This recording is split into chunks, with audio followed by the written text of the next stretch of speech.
It's that coming up from the bottom. Day one, $0 type shit. The only thing I'm ducking is the graveyard. Really with the shit y'all niggas play hard. I made it to a boss, I'm selling 8 balls. I came up from nothing, I could never take a day off. The only thing I'm ducking is the graveyard. Really with the shit y'all niggas play hard. I made it to a boss, I'm selling 8 balls. I came up from nothing, I could never take a day off. Turn your baby mama crib into a stash spot. And we moving more aggressive than the last shot. Hieroglyphics and Black Jesus was my backdrop. My daddy was a player in the 80s selling crack rock. What's up, buddy? Appreciate you playing that longer. Yeah, man. We're getting it down. We're getting it down. It gets me in the right mindset, right? Like if I'm not staying focused on making my baby mama's a stash house, you know, just stay on point. I know, it's the grind. That's just so cool, bro. Day $1 right there, bro. Oh man, he's cool. I appreciated making that intro, and like it is fun because like he talks about death, but before dishonor and like some real cool shit.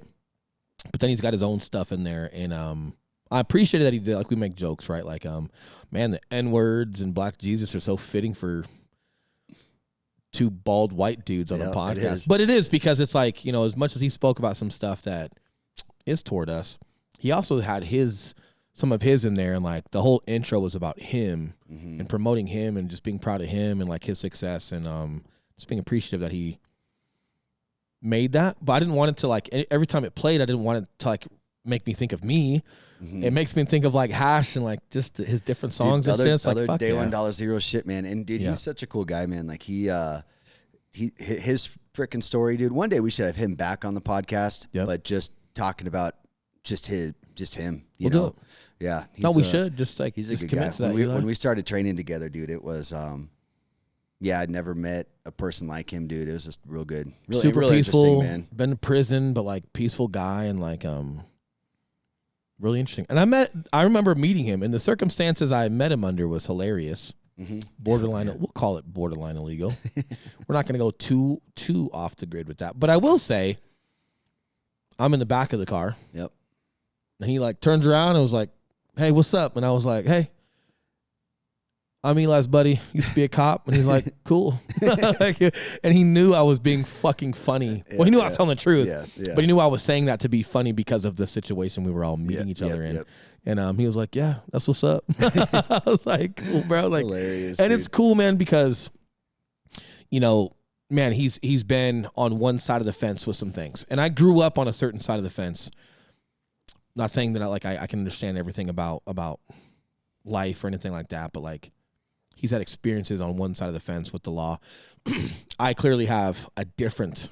I was on the different side of the fence with the law, but the unwritten rules and like just the laws of the game and how that cat and mouse game plays out, he gets it. Yeah, and I get it. Well, so many similarities. Yeah. Opposites, but the same. Super opposites, because it's not like he's vouching for everybody on his side of the fence, and it's not like I'm vouching for every guy on my side of the fence. You know, like, it's interesting getting around a guy like that just gets it, and, like, that'll be fun to open up some conversation toward that. And yeah. We had him on before when we did Cop and Ex-Con. Ex-Cop. Yeah, that was cool. That's right. Ex-Cop. That was super cool. But it didn't really allow him to say his story and just come in here and chill with us and have a good time. So we'll definitely have to do that. So shout out to Hash. He's just a cool cat. But I do like it, man. Like, I like that flavor of music. I'm a big, I'm a big country fan. Yep. I love country music, but I'm very atmospheric with music. Like, if I take my son in the truck, go for a drive, I've got country music on. He's got his little cowboy hat on, and I got a ball cap on. And, you know, like, country music reminds me of just, like, cowboy stuff and, you know, like, being in love with your family and dirt roads. And it just presents a certain scene, you know, for me. So that's fun. But then, like, man, I also grew up on hip-hop, you know, and grew up in a certain area. And, like, I think hip hop just reminds me of like a little chip on my shoulder, a little swag, a little get after it, and you know, it's funny that, like, it's not funny. It's perfect that I say that, because today we're going to be talking about you being good with you, and I got that from a close friend, Brian Shantosh. Saw him last night and got to reminisce and just catch up. He's been super busy. We've been busy, you know, and just priorities, man. And just, but it was fun to catch up and just share some growth that I've had, and him pour into me with some wisdom and challenge me with some things as far as like open-ended questions. And man, that was one of the culminating pieces was, you know, you being good with you and diving into that. I've spoken to you about it a little bit and spoke to Connor about it a little bit. He was up there. So cool, busting his balls. I love having a little brother. I don't know why I never got one. Is he still in his podcast? What's that called? I don't know, Connor. Up Before You? No, he changed it. Connor, if you are still doing your podcast, you can text Eli. And we want to give you a shout out right now, bro. But. Well, here's the thing. You also say you listen to mine. So this is a test, Connor. You listen to mine, you'll text Eli and you let get him a know. shout out on the next one. Nah, he's still doing it. He's kicking it back into gear. But no, man, he gets after it. He's a cool dude. And I call him kid because he's younger than me, but he's an adult, right? Like per se. He's a kid. And he's cool, man. He takes his lumps. We get after him and bust his balls a bit, but like he takes it so well, like a little brother, and laughs it off, which makes you want to throw him more. Yep. You know, like he's just a good dude and good in his own right. But it was fun. It was fun having that conversation of I guess we'll get right into it. Like we were just, you know, kind of sitting the stage. We're just talking about life and talking about successes and hey, where we're going with things and what we're doing, and it all, you know, talking about like, hey, speaking with Ben Newman and being on that stage, or, you know, growing, and hey, we've been on Andy Frisel's podcast, he's been on ours, and just growing. And you know, we talked about Tim Grover's book because Tosh and I read that book, and hey, what we like about it, not what we didn't like about it, but like just appreciating people's certain competitive natures without any judgment of I need to be that way, right, or I'm not going to win, yep, or man, why are you that way? Like no judgment at all, just appreciating people's levels of intensity and certain things. But then that forces you to like dive into yourself. And I remember talking about where I'm competitive and like, hey, that I've got friends that I look up to that are super successful that, hey, I don't want to be little brother to them. I want to be seen as a peer, and I want them to recognize me. And I remember saying like, hey man, I love these guys, but like Denver's mine. Mm-hmm. It's fucking over, bro. Mm-hmm. You just don't know it yet, you know? And like Tosh is like smiling because it's like he's already above that, right? Like he's already above me and my stupid thoughts because he's probably had it. Yeah. And he's a super competitive guy, you know, and he's old. Being modest, Tosh is old as fuck. He won't, you know. Love you, Tosh. Like 4,400 years old. So he's just wiser in his own right. But it was fun to like speak on that. But then it also started like presenting, because when you speak on it, like, oh man, I'm like, hey, I'm not Michael Jordan, but like I'm this, and like, man, I want to be seen as a peer and I want to be respected and certain things. And then you start wearing those thoughts for a minute, and you're like, you're exposing you to yourself a little bit, you know? And then like toward the end of the night, I was talking to him, and he's like, oh man, love you, man. And well, we're good. But he's like, you know, hey, we're good. Hey, I love you, man. We're good. But you got to be good with you. And like, you still have some things that you got to peel back with yourself. And I was like, yeah, like anything specific, you know, that you can think of. And he's like, you know, you're good enough for you. You are good enough for you. Mm-hmm. And my initial thought was, fuck you, bro. Just tell me the answer. Just tell me the answer, bro. Fuck. That's a real. But it's like, answer. hey, if he tells you the answer, then like I'm sure he understands it. Like that's through his lens. And if he's giving an answer, it's like, do I now wear that answer, but I didn't accomplish that answer? Mm-hmm. And you right, like you have to come to your own conclusions and dive into yourself. And you can't just have people tell you about yourself. Mm-hmm. And if he's telling me you're good enough for you, but then if he gives me the answer, it's like, well, that's exactly what he's trying to get me to avoid. Because it's like, hey, when we talk about other people, it's like, man, like, and then I tried to fish a little bit because we were talking about you being good enough for you. And I tried to go, you know me, I try to like, I entertain it and I'm listening, but then I try to go back in for like one little like, so I reframe it. The same question indirectly, thinking I'm going to outsmart somebody. Sure. And I'm not trying to outsmart him. That's just me. Yeah. It's just me, like, when I seek something, right? You're trying to pry. So I reframe it, and I go, hey, so if there's, like, one thing, you know, you think I should focus on or would work on, you know, like, moving forward from tonight, I'm like, hey, what do you think? just reframe the same shit, right? And he's like, you know, man, in the past 4 months, I haven't thought about you. I've thought about us. And I just like, fuck you, bro. Right? It's what a beautiful thing to say. There's probably 3 people I feel safe with. You, Tosh, Gavin. Those are, let me say, males. You know, 3 males that I feel safe of where I have made a mistake, regardless of whether they've made a mistake or not. I'm not speaking to the entire relationship, right? Everybody does. But just speaking to me, where I've made a mistake, needed to grow from it, because I also feel like you and him, you and Tosh and Gavin are high-level dudes to where, like, I respect them enough. I respect you guys enough. It can't just be like, I'm sorry, man. Some apologies require thought. It can't just be, hey, sorry, bro. Because if it comes off like I haven't grown and there's no thought behind the I'm sorry, is it you're sorry? Like, are you sorry that, and are you sorry and do you understand what you actually did? Or are you sorry that it happened? Right? Like when someone lies, let's just go easy, super novice. Someone lies or someone steals, right? Like your kid steals from you, or, you know, like, or someone steals from a gas station. I'm a cop. We catch them. Like, oh, I'm so sorry. Like, are you sorry you did that? Or are you sorry you got caught? Same thing with friendships. Yep.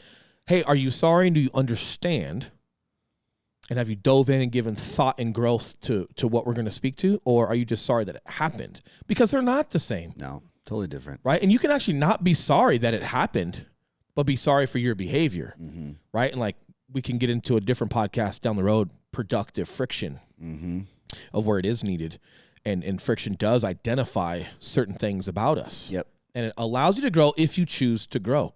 But you guys are the only 3 dudes where I have made a mistake or feel like I could make a mistake and be vulnerable and go back into thought and find a way to be better and come.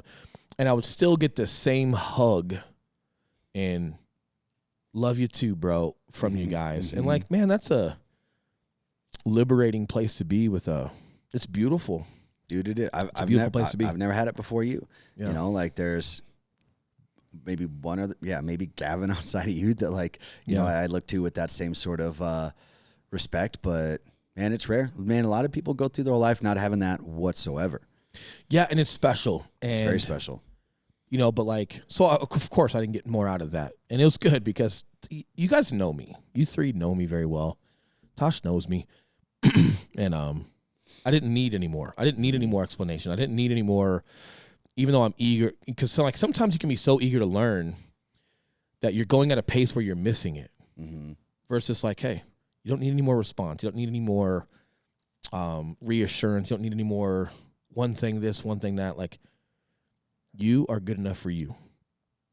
You know, and like toward the end of the night, he left it at that. And it was like, that's what I needed though. You know, and it's like, man, it's such an interesting thing to, and that's what we're going to get into today, right? Like it's an interesting thought process because it's like, when I've looked up to people and, you know, like when we first get into real estate, you know, like you're a little insecure and you're trying to fit in and just, you want to crush and do good. And people are there for you. They have your back and you're looking up to them and they give you some advice. And not only do you look up to them, but you want to prove them right, that you're actually going to be one of the ones that fucking does it.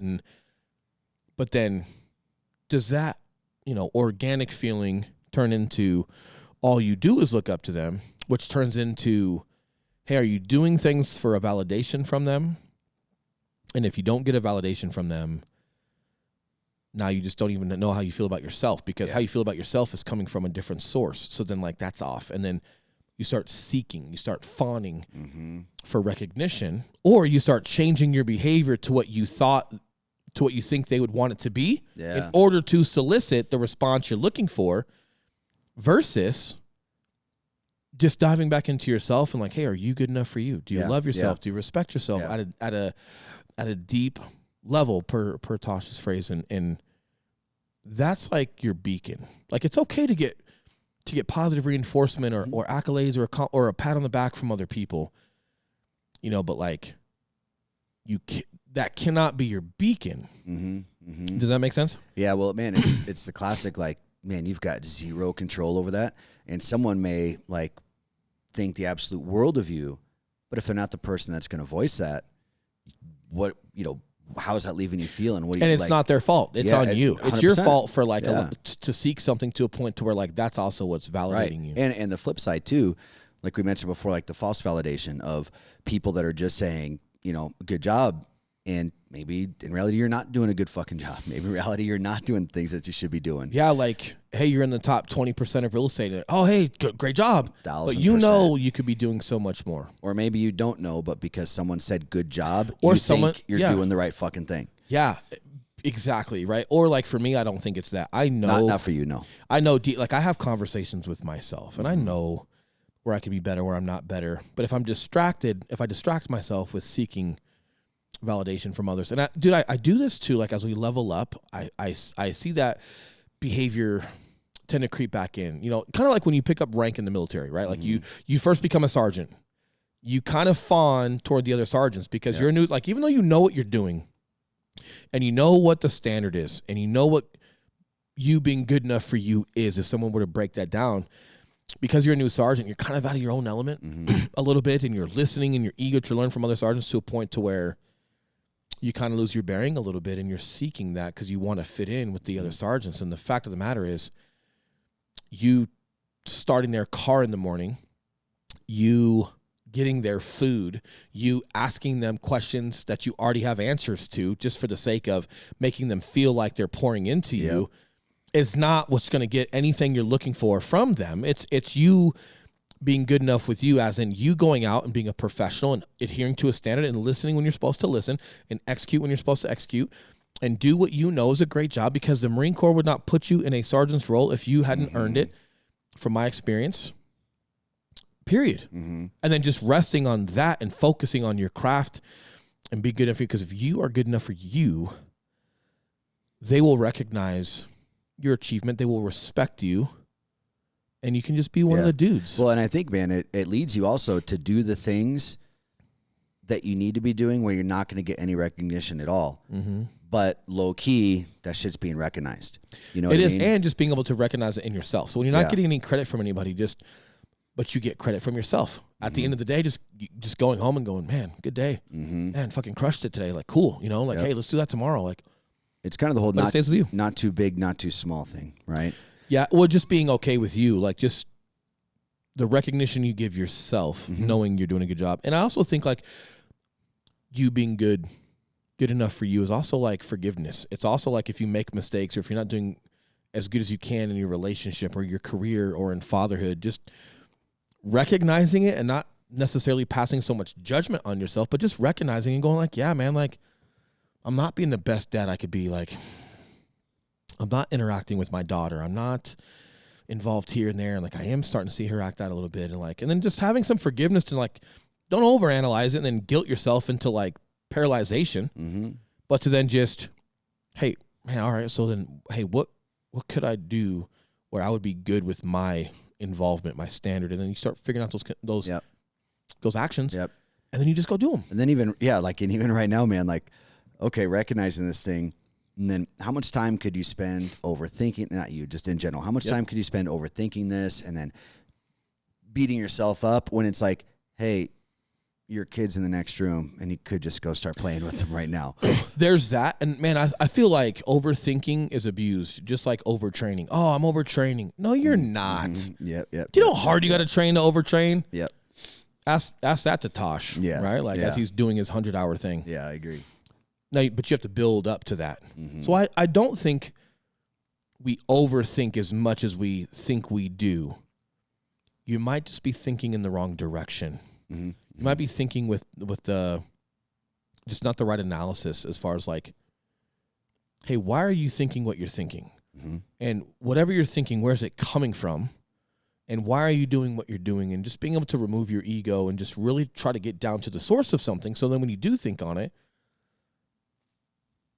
it's appropriate and it's within like the right direction that it should be. And then at that point, man, you can think about things at a pace for weeks, for months, and just allow it to grow and take notes on your thoughts and then allow those thoughts to grow.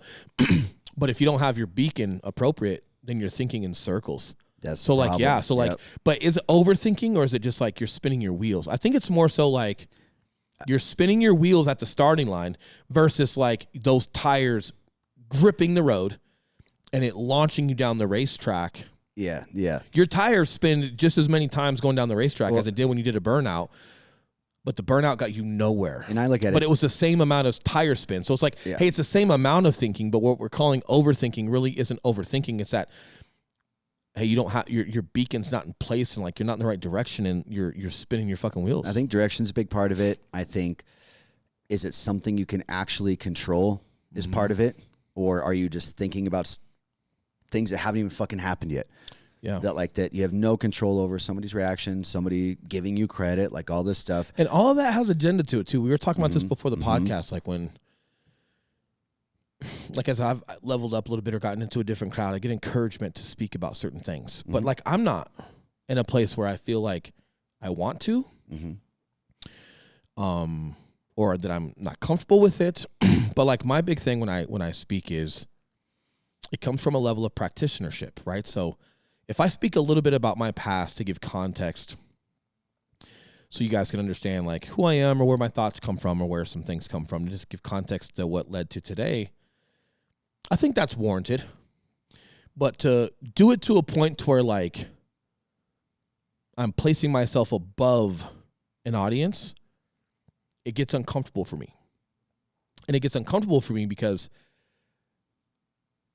even in the Marine Corps, man, like I just wanted the respect from my peers. So like when I'm speaking to realtors, I don't want to be ahead of them or above them or talk about some things prior to real estate that then gives me or warrants me a certain level of like thank you or wow. I'm super uncomfortable. Believe it or not, as comfortable as I am, I'm not comfortable there. Where I am comfortable is I want to teach you something. Wherever I'm speaking, I want to give things at a practitionership level. Like, hey, I'm going to teach you these things today that you can literally take with you, go implement in your business today and be better for it. And they're not ideological. And I'm not up there speaking like, like fucking Socrates or whatever. And like, you have to like kind of figure out what I mean and the spirits of real. No. I'm going to go over some real skill sets and tools and show you some of our playbook that says, hey, run this play and this play and this play when you're in the red zone. This is how we're successful. Like Tom Brady talks about how he used Gronkowski, his tight end. And there's like a specific play or a specific route that Gronkowski will run depending on how a defense lines up. And he learned it from Peyton Manning. Peyton Manning's like, yeah, I know. And they ended up beating our asses with it, And then that play, like when they broke it down, it was like 48% of Gronk's production was from like one route, one type of play. Yeah. It's like just for him rule. specifically when like a defense would line up a certain whatever. But like when Peyton Manning like taught him that, he gifted him, hey, when they're doing this, we do this, like this is how that works. It wasn't him speaking in ideals of how a tight end should be used. It was like, so I like the practitioner game plan. I like drawing up battle plays, right? Like I like, terrain models and like mapping out X's and O's and like, man, when this is going on, we're doing this. Especially when we're in an industry where you can actually do that with certain things. Because you can get your fucking motivation somewhere else. Like there's so much motivation in like, you got to dig deep. You got to get up in the morning. And fuck, man. Like there's so much of that. Yeah. I don't need to be that guy. But I do love motivating people by giving them something they can take with them, especially in real estate, because we're in it. We're successful at it. I consider ourselves professional at it. And I want to give back to that community. I want to help other brokers be successful. And it's not just pontificating. Yeah. It's like being above and talking down. Like it's not, it's like, hey, I want to give you some plays from our playbook that you can go out and get some wins with. And then that's going to buy you into, oh shit, there is a way to be successful in this. Because when you see people successful in business, it's like, it's not tangible, right? Like it's hard to like relate to certain guys. But if you get a couple plays from the playbook and you go run those plays and they start working, you can start piecing things together. And then like that gives people the vision of like possibility. And then now they're starting to really believe in themselves and they're starting to really believe in like a way to do it. And then they seek us out for leadership and wanting to be a part of our network. I'm not cold calling you and selling you shit. You choose to be around because like we've allowed a couple plays to enter your playbook to become successful with, and you're a believer. Yep. Man. And that's cool, right? Like and that's you know cool. what that does right there? That plants that seed in that person, when you can help someone get a quick little win, bro, that really helps them start to be okay with themselves. Because like one of the things that where I was not okay with myself for a long time, or no, I'm not okay with Eli, you know, was when I was going through that phase of real early entrepreneurship. No one to follow, no one doing what I wanted to do. You know, I didn't know anyone with fucking money. There was no one in my world. And, man, I noticed with myself, I kept looking for these just little like get rich quick things and just like doing illegal shit. Like, you know, I was just trying to make a goddamn buck, but it really wasn't until Were you out on the corner? I got into, yeah, I know, right? Where I got into real estate and finally got around like, man, just one little fucking win. Then I get one little win and it was like, okay, cool. Hey, I started to be okay with myself. Does the real estate board know about your illegal wins? I don't know. I wouldn't even call them wins. I wouldn't even call them wins. I'm just busting balls. Definitely not I know what you mean. And but like, when you help someone get that win, bro. dude, and it's like, it's just, so this gets into the whole, like, you're never too big, but you're never too small. You know, like, you're never too small for any big shot per se in a room, but you're also never too big for someone else coming into the room. Correct. And helping guys out that are early on or that are needing some wins or whatnot, like, it just shows that you're human and you're paying it forward. Like, yeah, dude, I know what that feels like, and I was there and didn't have that. That's why I want to give some of that. You're not doing the work for them. You're just giving them some plays to go execute, man. And like, I appreciate that. So like when, you know, but like, so getting back to my original point with all of that is like, yeah, I get encouraged to speak a certain way or to talk about certain things. And like, by the way, don't overthink that. Like, I'm not fucking Batman. I'm not, right? Like, so don't overthink that. But they're like, I've had some accomplishments from prior to real estate, and like, but I don't like wearing them for the sake of wearing them so I can talk about them. I like giving a little context. Like, for example, man, like when I was talking at Empower Field, the entire talk, I gave some context of my military background, some accomplishments as a police officer. And then the two main points that I hit on was never shooting a rifle until boot camp, and the fear I had from that, coming from like my dad and my grandpa and them being distinguished shooters. And I talked about not knowing how to swim.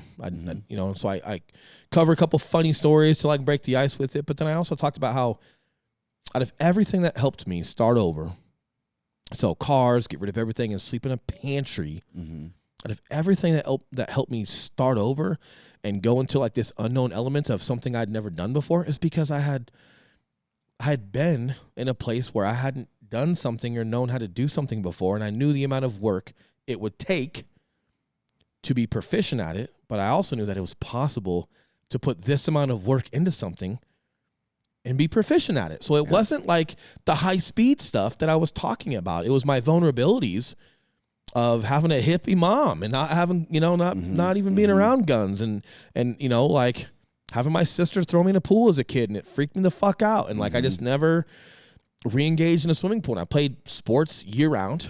Baseball was super big, spring and summer. And I could dodge kids' birthday parties when they were going to the pool because I had a baseball tournament. And then when we're at the tournament, kids weren't swimming in the pool at the hotels because we were tired from playing baseball all day. Coaches were like, get your ass in the room and go to bed. So I could still dodge the pool. You know, it was those things. And like, dude, I love that. But then people will kind of like be little birdies in my ear as far as like some other things that I could talk about, and like, you know, like, hey, like you command that and people should respect that. And I'm like, why are you telling me that? Because if you get me to talk more about that, it gives you permission to talk about me like that as well. And then like it validates you or your brand or your business because this person is this and I get to talk about that now. Like it's interesting versus like, hey, reel it back in, because if you're looking up to those people that are saying that, and you're more apt to start taking advice because you're more influenced by what you think they think of you than what you think of yourself, and you're more influenced by being good enough for them versus you being good enough for you, you start acting out of character and you start behaving or doing things that maybe you're not quite okay with, but you're doing it for recognition or reaction or acceptance from them, that you're not even back in that place of like, hey, you're good enough for you. And for me, it's like, hey, no, hey, that's not, hey, so here's my deal. Like when I'm talking to realtors, and even if it's beyond realtors, but this is where And it's not just my comfort zone. I don't want to put a bubble around what I speak to and like, oh, well, you're just scared to, or you're in your comfort zone. You got to break out of your comfort. No, it's not that. Right. It's not that. It's, I don't want to bullshit. Dude, I was scared as fuck learning how to swim. Yeah. I had no idea how to shoot a rifle, but like, man, when I'm in boot camp, and I admit that to one of our drill instructors because he sits down right where I'm about to shoot, and he could tell I was a little nervous, and he's like, hey, Grimes, what's up? And you have to talk in, I've told you this before, you have to talk in third person. This recruit feels this way in boot camp. The one time they're actually nice to you, not nice, but the one time they're actually personable with you in boot camp is when you have a loaded gun in your hand. Yeah, sure. And they don't want you, because if they're stressing you out or they're making you crazy, you're going to shoot somebody. Yeah. And so it's dangerous, right? Yeah. So they're strict on you and they're hard on you, but they're personal. Yep. Personable. So he kneels down and he goes, stop talking in third person. Grimes, just fucking talk to me. What's up? Mm-hmm. And I was like, sir, like I've never shot before. Mm-hmm. And he fucking leaned in and he goes, good. Without any hesitation, which makes me realize this isn't the first time he's ever said this to someone. Mm-hmm. But he leans in and he goes, good. And he goes, you got no bad habits. You're a blank canvas. Do what I say, when I say, how I say, with your utmost effort, Grimes. Work as hard as you can and try as hard as you can with everything that I teach you. You're going to crush, right? I'm just like, that was so empowering that he said that because, like, it's almost like, man, did you shoot before boot camp? Because I feel like he just, I don't know if he did or not, but, like, he just resonated with my position there so much. But, like, that conversation and just being open-minded that, like, hey, even though I'm new to this and all these guys that I'm in boot camp with have been hunting with their daddy and shit, and, like, that I was intimidated by meant zero. Like, he leveled the playing field because, like, yeah, they got some experience behind the gun, but they got bad habits and they got to unlearn those and certain things. Like me, oh shit, like I'm fresh. I don't know any different. The only thing I know is what you're teaching, and then I can build habitually through good habit.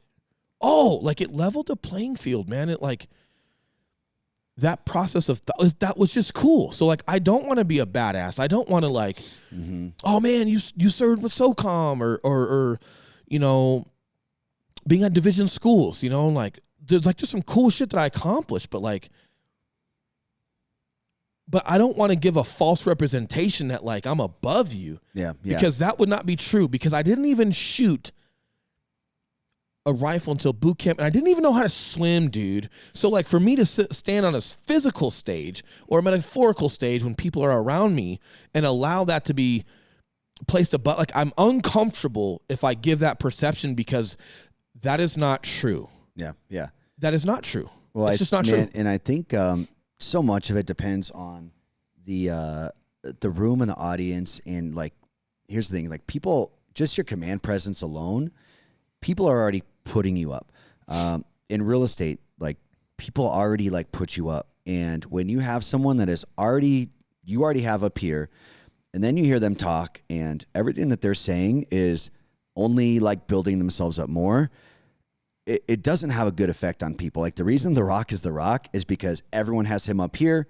He brings himself down here to people when he's talking to them. Yeah. And he's in the fucking truck and he's giving his truck away and he's pulling up to the school bus. Like he intentionally like brings himself down. People have so much fucking respect for that, bro. Yeah. But it's also not always comfortable to talk. Like it's like when I'm at Empower Field, there's like 400 people there or whatever. And like, yeah, I'm telling everybody to know how to swim. Mm-hmm. But that's what puts you, I know, but what I'm getting at that's is, what puts you up. Yeah. What I'm getting at is it's not easy to talk about. I bet. Yeah. Right. Because it's like, no, like, that was embarrassing for me. I didn't have some like, yeah, I bet. I was in the mountains and I came across this cave and this bear ran out. Yeah. So I had to stab the bear. So I'm 8 years old. I stabbed this bear, but then the other bear sees me, his homie bear. And then the homie starts chasing me and I have to run to the water, but I've never swam before. So I had to jump into the water and I hit my head and almost drowned and someone saved me. Like, oh man, that was so traumatic. And like, I completely understand why you never went back in the pool again.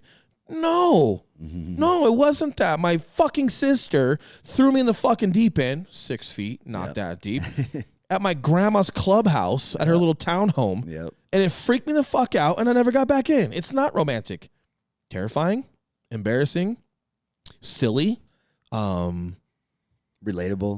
Sure. Yeah. You know, but like just having the strength to talk about being vulnerable, like, man, that's cool. And I like working on that. Right. So like, I have to just pay attention to, to my own voice. Yeah. And that's what was so cool about you're good enough. Hey man, you're good enough for you. And like, it's also powerful for a friend to say that to you that knows you a little deeper and can put weight, or there's just weight behind that statement because of the person they are to you. Man, it's got to be just such a heavy thing, bro, when it's like, yeah, like how you feel about yourself is dependent on, and that comes from when we're kids, bro. Like when we're kids and, our parents are involved or our parents aren't involved. But when you're a kid, you don't have any of your own self-worth. You literally don't. You're a fucking kid. You're a fresh little, larva. You don't have any self-worth. You haven't done anything. You haven't been through any experiences. So everything is put on the recognition we get from our parents, the recognition we get from our teachers, our classmates, our grades, our sports performance, everything. And that carries over, and it does. It can be tragic for some people. I do it today, bro. man. Like Tosh has mentioned it. I've had some other buddies in our circle, and they're just like, hey, like I'll tell them stuff, or hey, this is what we're up to, this is what we're doing, this is what we accomplished. And yes, accomplishment is recognized, and it's big in the military scene, and I look up to these guys. So, at times it's like I was only telling them what I was up to and what I was accomplishing, or the money that I'm making, or the this that we cheat, and like, and then it, like that, there's some residual there that just bleeds over into that relationship, and like it gave the impression that like I'm competing against them, and that can create friction too, because it's like, hey, dude, I don't give a fuck. Like, what are you trying to compete with me? What are you competing? And I've heard them say that, a couple people different times, and it's like, no, what the fuck are you talking about? Like, but it's because like how you think you come off and how you come off are not the same, and but when you're seeking, or when you're validated by others more than you're validated from yourself, especially when you look up to those people, you want to tell them what you're accomplishing and what you're up to, because you want to impress them, but you also want to say, that's like my way of saying like, hey, the time you give me is worth it. Like the time you've given me has been worth your time, because I'm doing A, B, C, and D, and I'm not wasting your time, versus like, hey dude, I love you. You're just not a waste of time, regardless of. But I'm doing that to a point where like it comes off like I'm trying to puff my chest, or compete, and it's like, no, like I'm actually just trying to show that like I'm worth it, and it's like, hey motherfucker, you already are. You already are. Yeah. And then it's like, oh, I am. Oh, I don't think I am. I don't think I'm valuable to people just being me. I think that I'm valuable to people if I'm either showing them what their time has done for me by, hey, look at me, look at what I've accomplished, or by giving gifts, or giving my playbook, or giving something that's like a perceived value add to them, because me just showing up and being me and being a part of that environment isn't enough. I have to be giving something, either a gift or a value add of labor, or look at what I've done, look what I've accomplished, thank you so much for your time. Like, it's never been just me showing up and sharing space is good enough. And then it's like, why? Why? Yeah. Right? And then it brings you back to like, hey, you're good enough for you. Are you good enough for you? Like, hey, are you having that conversation? What is your self-talk like? Do you love yourself? Do you respect yourself? Are you proud of yourself? Like, and it's like, and overall I am. I think where I have flawed is like, it's not so much that I'm like uber unhappy with myself somewhere, so I don't think I'm valuable. It's that I haven't even really paid attention to that conversation with myself. I've been so outwardly projecting and wanting to look up to people and impress them and show that I'm kicking ass, that, hey, maybe there was a healthy dose of that, because that gets you up in the morning and you're competitive and it gets you kicking ass. But like too much of that turns into, hey, that's now becoming your identity, and you're now requiring a certain level of response or acceptance from that. Does that make sense? 100% it does. Versus dude. like, hey, why can't I just show up and just be me? And then, okay, cool. So like, what is be? But I am being me. Like these gifts, like they're thoughtful and they're meaningful and they have a reason. and or this value, like, but that's me. And it's like, no, devil. Just sharing an experience, just sharing space and allowing things to go where they are, and just you being just the set of molecules that you're built from. That you're bringing here. Yeah, the energy, and that just allowing it to be comes. what it may. Like, yeah. Well, and it's like, yeah, like,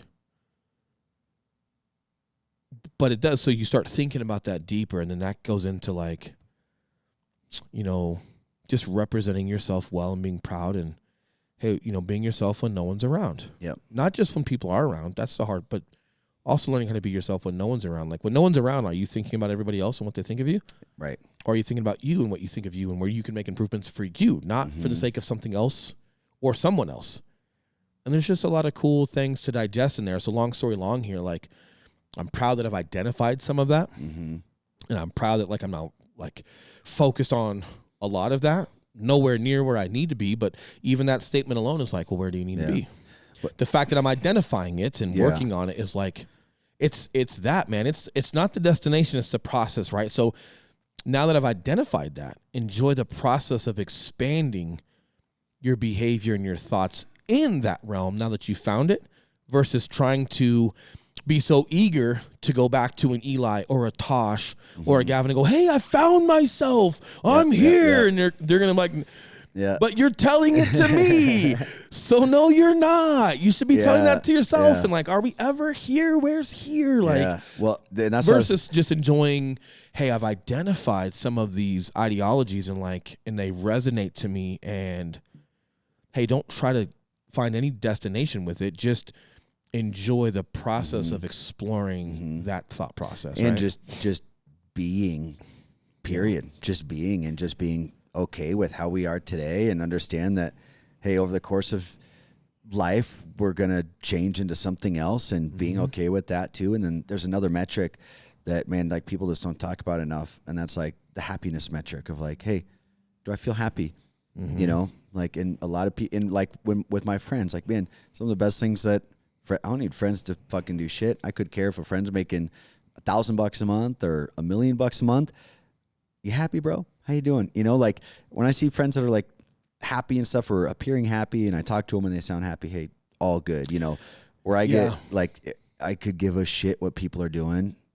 Are you happy, bro? You know, and I think people are real friends, man. Like they just want that from us. And I could be better there. You know, like it's good insight, because every time I care, like, I don't know if it's every time, a lot of times in the past couple of years, toward people I really care about, whether they're making a lot of money or not, it's like, even like with Gavin, hey, bro, you could be doing this on Instagram. Aren't you doing this? This could be doing this. And like, hey, you could be over here doing that. And like, versus like, how you doing? Hey, what's the minute? Are you happy? Right? Yeah. I was like trying to like give them more. There's always more you could be doing. And it's like, hey, that's unsolicited.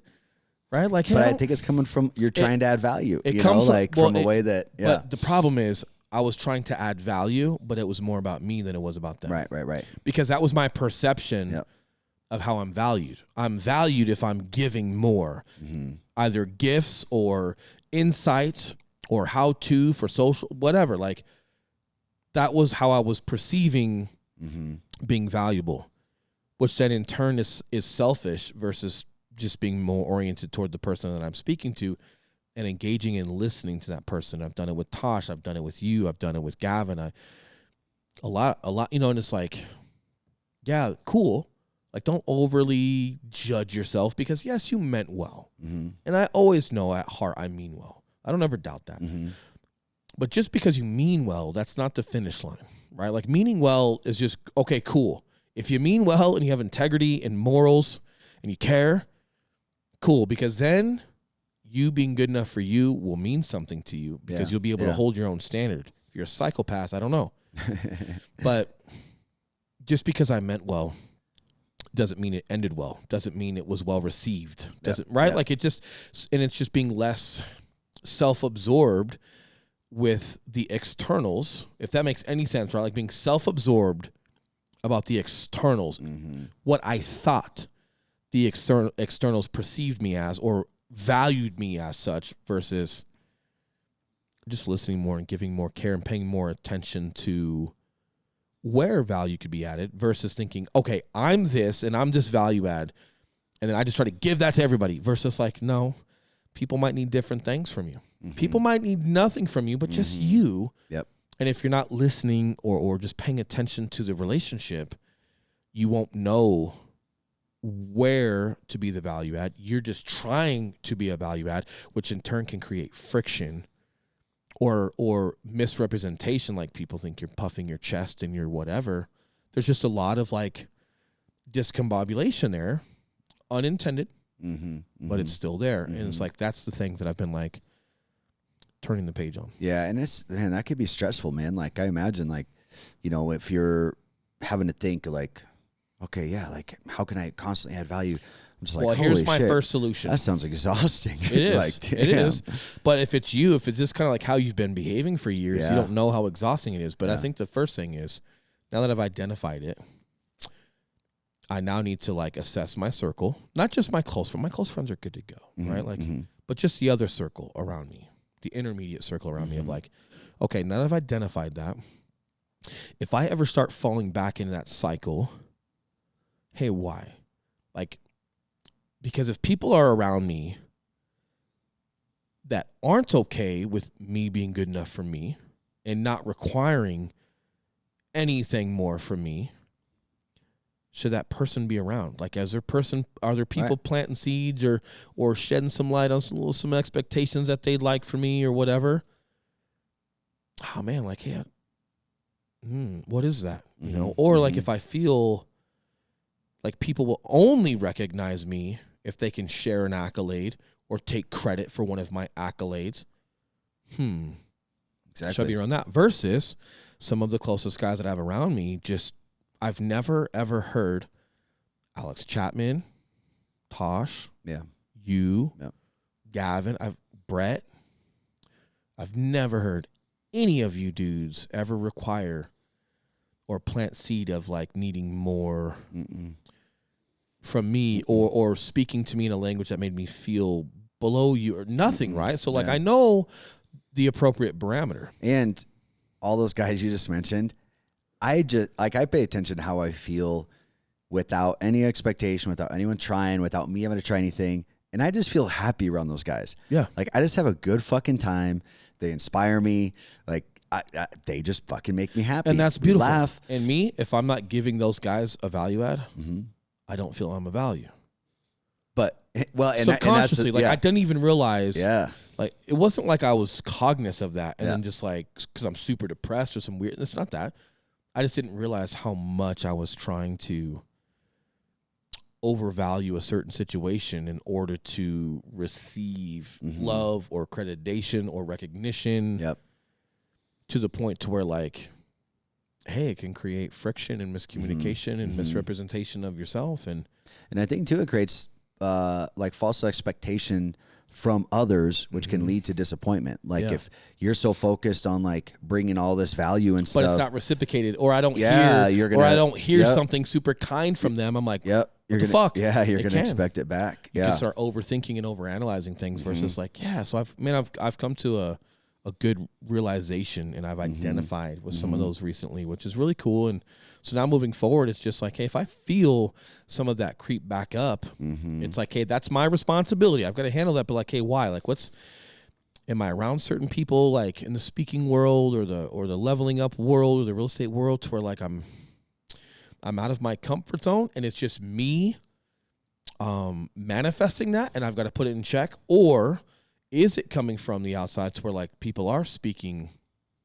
a little above me or others, or expecting me to behave or do or speak to certain things because there is an agenda for them to then put their stamp on it, like, and I just need to recognize that, and then but hey, when you've got your beacon, you can just peacefully make sound decisions of like who you give your time, who you don't, where you navigate your energy toward, where you don't.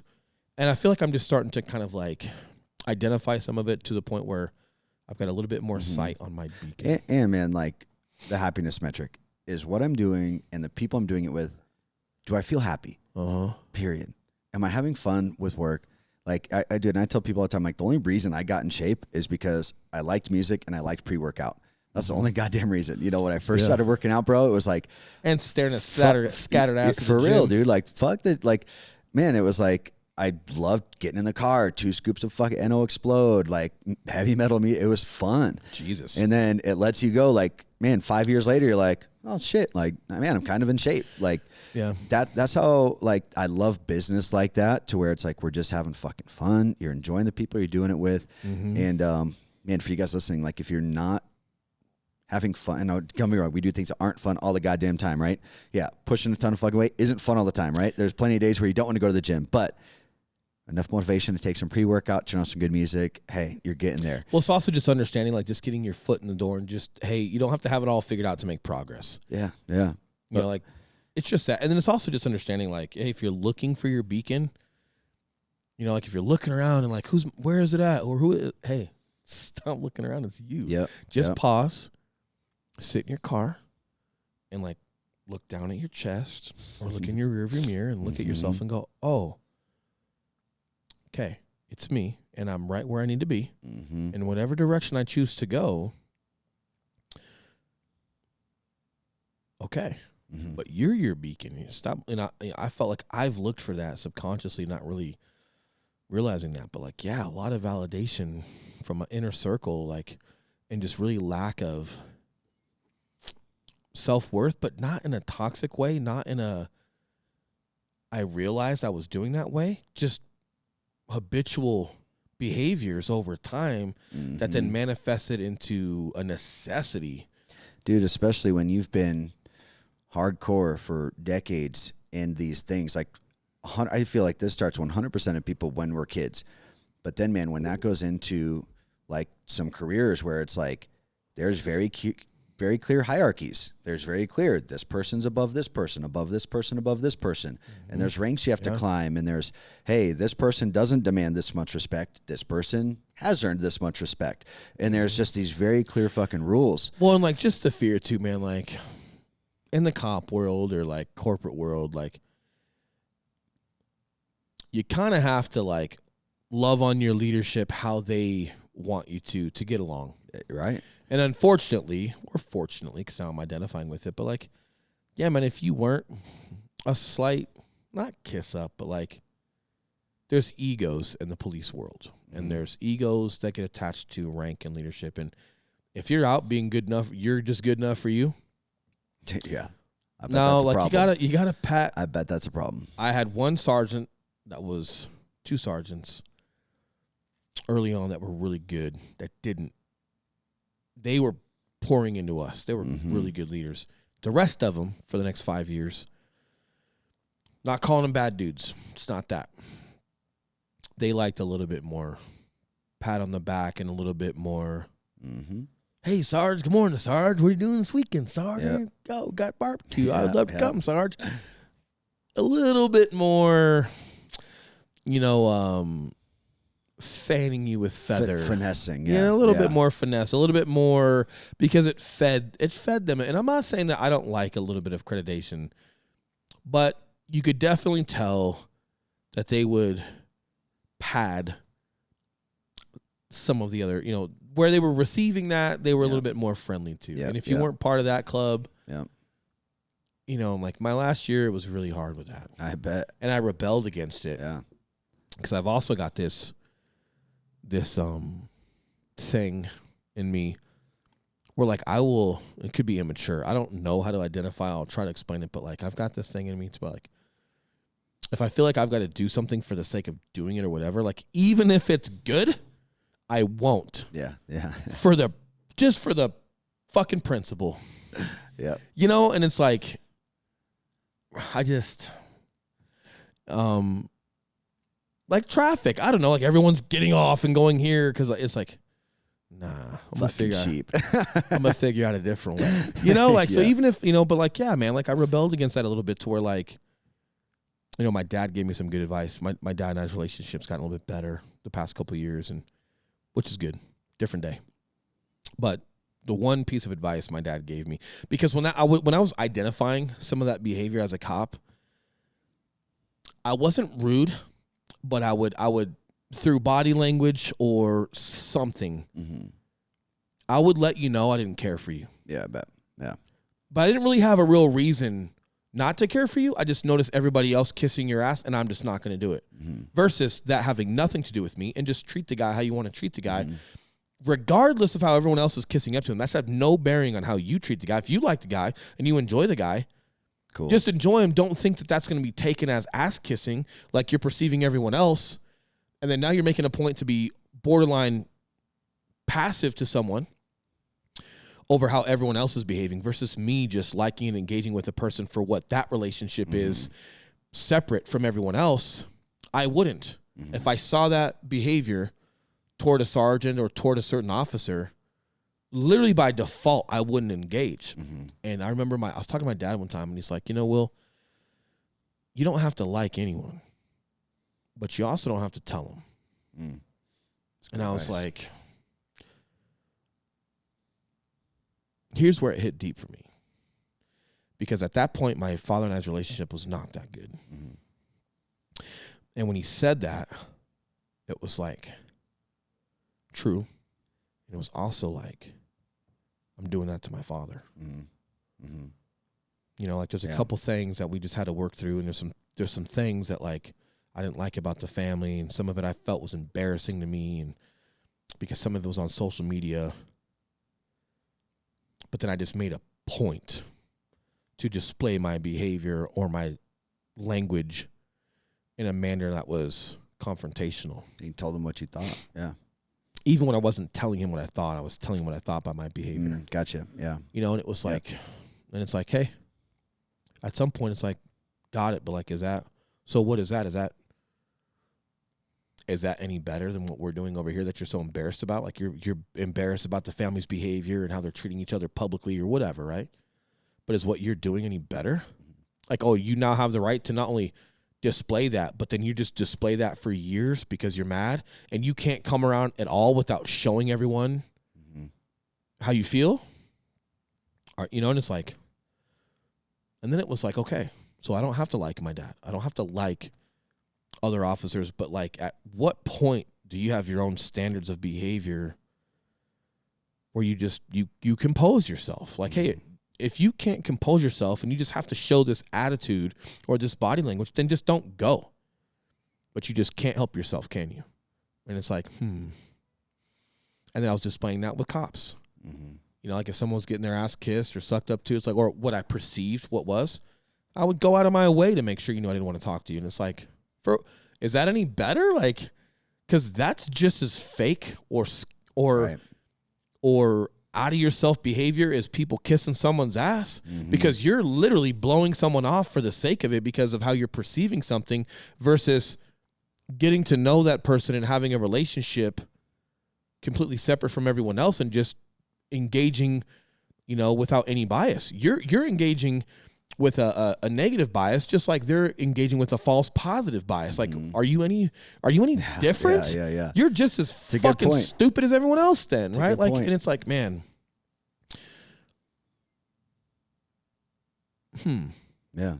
And it just made me think, man. And like, that was where like my relationship with him was starting a little bit better. And then I had a son, and that created different. But there was just a lot to peel back in it.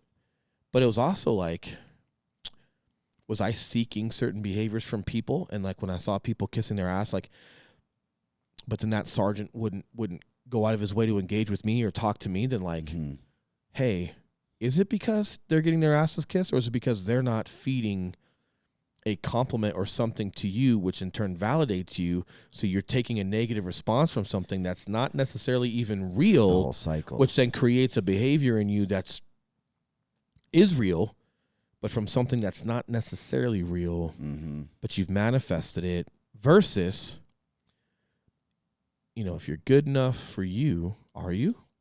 And then if you are, okay, well, within yourself, what's your standard on behavior and how you treat people and how you want to, see what I'm saying? Like, there's just so much more you can peel back from that. There's just so much more I've had to work on with ego and acceptance. And have you noticed a change, man? Like, what's helped me a ton is like having Elijah, like talking about our sons, like, because like I don't hold grudges against him. I don't expect shit from him. You know, when he does something he shouldn't do, I check him on it, and he usually fixes it right away. But I'm not perseverating on it. I'm not thinking about it and why he did. I just love him no matter fucking what, bro. I think, you know, another name, Mike Long, he comes to thought. You, you know, Tosh, Gavin. It's very easy to give unconditional love and to love people how I love people and allow them to make mistakes, but still see them for who they are, and move past it. It's very hard to receive that. Yeah. I have a really hard time. Receive it as in you to yourself. Letting someone be forgiving of me. Oh, or without me over giving something with here's what I've learned or here's a gift or here's like I overdo it anyway. If I make a mistake, it's going to go times 10. Yeah. Yeah. But I'm very good at giving that affection, very not so good at receiving it. Yeah. And here's the other side of the coin with like police work and other friendships. Hey, some of those dudes are fucking assholes, man. And if you did do something wrong, you were fucked. And it wasn't healthy. Right. So a lot of it is just like learning how to coexist in healthy relationships, bro. Mm-hmm. Like that's a whole other podcast of just learning how to exist in a healthy relationship where you don't have to have those inhibitions or those walls and you can receive forgiveness. And then you start realizing like you're causing more of the problem than you realize and by just some of your behavior and having that same forgiveness for yourself, you know, and like and looking at myself the same way I look at Elijah, to where learning like if I do fuck something up or if I don't do something I told myself that I was going to do. Yeah. Hey, we don't need to talk about putting your toys away for 30 fucking minutes. Just put the toys away, you know, and then, okay. You know, and then put the fucking toys away, you know, like, but then, hey, it doesn't mean you're a bad person. It doesn't mean you're slipping and all this other shit like it could, right? But chances are. And I'm glad you mentioned forgiving of yourself, because here's the deal. You're not always going to get forgiveness from others. You are going to get scrutinized. There are a bunch of people around you or in your future that are not going to be healthy, and you got to learn how to navigate that. But the bottom line is, if you really start understanding that concept, or what I think, how I should understand the concept of like, you're good enough for you, there will be forgiveness in there. There will be moving forward and getting past things and becoming better. Like, hey, I didn't like that about myself. So, okay, forgive it. But the only way you can truly forgive yourself is because you know you're going to move forward, and you move forward and you try your best not to make that mistake again. And if you can be good in your own atmosphere, you'll navigate relationships appropriately, and the ones that should be around you will keep around. You'll know how to behave and coexist in those healthy relationships. You won't self-sabotage it, you know, and the ones that aren't quite best for you, you'll kind of like see them for what they are. You'll see what they're projecting onto you, and you'll resonate with that because you've been there before, and you will sympathize with that. Yet you will also understand that you have no control, nor should you need to do anything to feed into that influence, and you'll just keep that to the wayside, and you'll navigate your relationships a lot better. Yeah, yeah. But special shout out, man, to you. A lot of questions today. You know, Eli, special shout out to you. Mike Long, cool guy, man. Like I've he's been a sounding board for me with some things, and been a great friendship that we've brewed, and stud. But just appreciate the time that he's given me. You know, Gavin. Yeah. You know, Gavin, I appreciate you, bro. You've been a super important person to me. You probably won't listen to this, but I will send this to you, and I will expect some reinforcement from you. Okay?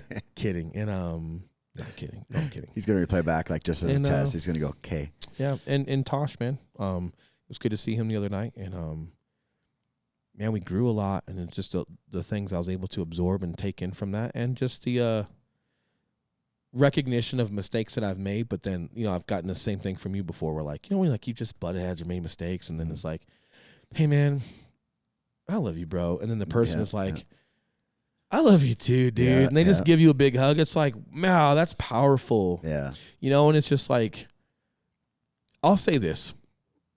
It's been a lot easier to have a little bit more forgiveness of myself when it's been initiated and I've received it from somebody very close to me, like you, like Tosh, where it's like, maybe I don't even know what that means, you know, but then like when you receive it from someone, it like opens your eyes to it, and it gives you permission to have forgiveness for yourself. Oh, that's what that feels like. Yeah, and it's not selfish to do that. And like, so just special shout out to a couple close friends today, and just, you know, just growth and maturity and composure and some things that I feel like I'm growing into, you know, like, you can't get anywhere by yourself. I promise you that. And Yeah, that's for sure. It's a physical form. We talk a lot about that, like within the Marines and training for deployments and what that looks like. And we got to band together and like, or, you know, like in business, like, but emotionally, I feel like I would not be where I'm at, and I would not be on the path that I'm headed toward without a lot of influence from you gentlemen. You know, and like that's cool, man. I think guys need, dude, I'm in love with you guys, dude. Right, same, like, bro, same. you know, like well, and all flavors are needed. It's this fucking soup. You know what I mean? To where, man, too much fucking peppers, too much pepper, too much paprika. Fuck, I'll fuck it up too. You know. All right, so if all you're of making it soup, together. you're making soup. So what are you in the soup? What is Yeah, Tosh? What is Gavin? What is Mike? You gotta like, what is it? Gavin has to be the sausage because he's Italian. So we're having sausage soup, right? Couldn't get any more weird than that. Man, if I could be like some beef stock, just make me some beef stock. That'd make me so happy. But you've got the hippie side to you, so I feel like you could be like paprika or like a floury. Yeah, but I'm too bland. I'm not of spice. I'm too bland to be spicy. You're not though. But that's the thing. You're but soft spoken. You're more substance. internal. That's why when you're a good stock, it's like, hey, you're not too much of anything, but it's the substance of it's a substance, you know, like, yeah. That's like, I'm probably Gavin sausage for sure. I'm not salt. Salt, you like sprinkle You're salt. the It makes it motherfucking perfect. spice rack, bro. Yeah, I'm like, it's just like, hey. Like, I feel like if we were on Sausage Party, if we were all in that movie, Yeah. I'm the hot sauce about to jump into the soup and like, hey, Yeah. we don't need too much of that. Like, hey, all right, everyone, Will's jumping in the soup. Like, Will's just gonna add a ton of fucking water to this shit. We gotta water that shit down. Oh my god. No, man, it's cool, but you know, like it is cool to Maybe like. I'm a potato. I'm not the whole substance. I might be a potato. Are you still talking about you? You're that quiet, pretentious motherfucker I've been scared of. No, man, I just being in love with dudes, like that's a. Man, if Joe Rogan said that, that'd be a snippet passed across the country, right? Yeah, but I like, know, right? I'm not. But it's like just being able to say like, oh, I love that guy, or like, man, I love you guys, and just being like, and just being able to have that relationship with you guys, and you know, being grateful for the influence that I get from you guys, and having some self-respect to say that like it's warranted or whatever that looks like, you know, like that I'm worthy of receiving that, you know, and it's just cool. You know, and I wish, or I hope that there's more for that for guys. And I hope, man, even if you don't have that, having to listen to this podcast helps you guys seek good relationships out there. But super thankful for the guys that I've mentioned. And there's more out there, but like those are the ones that have like the most impact on me. And well, and one thing about you, bro, like that I do want to mention to people who may be listening to this, because I know a lot of people listen to this and are like, I just don't have what like you and Will have, or like, man, Will just talks about having these guys. I would just love to have those guys. Here's the thing, like, there's this trait about you where you're just a fucking guy, man, to where it's like you're picking up the fucking phone. You're getting people together. You're such a fucking like action driver, even with friendships of like, hey, bro, I'm coming to your goddamn house whether you like it or not, man. I'm fucking coming over, you know, and it's like you're just that person. So for people like the friends that I have, they wouldn't be my fucking friends. yeah. If it weren't for you being the glue for everybody. So for people listening, if you don't have these relationships, be that person. It takes somebody to be the one to pick up the phone. It takes somebody to be like, hey, motherfucker, you canceled on me the past 3 times. You're hanging out with me. Yeah, and you know, I want to mention one more guy, Scott Leffert. Yeah. I don't want to leave him out because him and I have a unique relationship, man. Like, he had been burned by some friends before in the real estate business. I had like been coming out of like the fitness world and police world where like some friendships were kind of burned and just weren't healthy.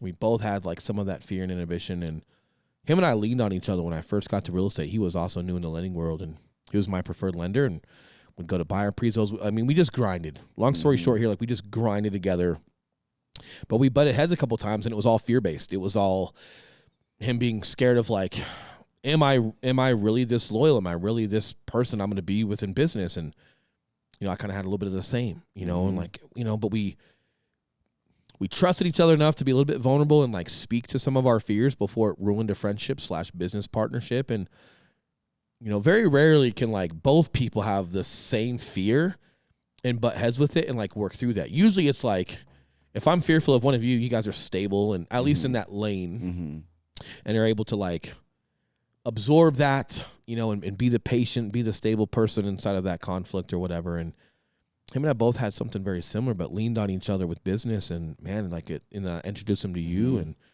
we've all grown. And patience, really, man. You guys have a we've all lot of grown. patience with each other. Yeah, and like, man, just adding you to the mix was really cool, because then you get to kind of speak to both of us, for both of us, and that's been a great contribution to Scott and I's friendship. And you know, but just shout out to him, man, because he's, you know, him and I and you know, from the ground up, and like him leaning on each other and being okay to be a little bit more vulnerable. I think that shows your care. If you can just talk about your vulnerabilities there, like it shows your care and your investment in a friendship, that you're willing to go there, because it's hard, you know, to be there sometimes. But you know, special guy. I know he works hard, and we appreciate him, and he's super good looking. That pisses me off. Other than that, you know, like good guy. But all of you guys in your own rights have just been influential, you know, for me, and especially from like an emotional and a spiritual and a behavioral, whatever word you can throw. Bro, in and there. you've impacted every single one of us, and all of us are literally different people than before we met you. In some form or fashion. 100%. 100%, man. No, man, I appreciate that. So shout out to, man, hey, no disrespect to the females that listen. There's probably two of you. But listen, man, shout out to just dudes loving on each other and being okay to tell each other they love you, and giving hugs and forgiveness and making each other better. And, you know, and hey, if you've received that from some folks, make sure you do everything you can to like make sure that their forgiveness or their investment in you doesn't go on just tell them thank unseen. You. Yeah, just 100%. Tell them thank you. That and just be better, way. but just also be better also for be it, better. right? Yep. 100%. Yeah, be happy. All right, brother. Day $1 Out. We got it that time. It was good. I had to like step over you with that, because you do like day $1 out. I'm like, shit. hot mic. Day $1. Out. Out.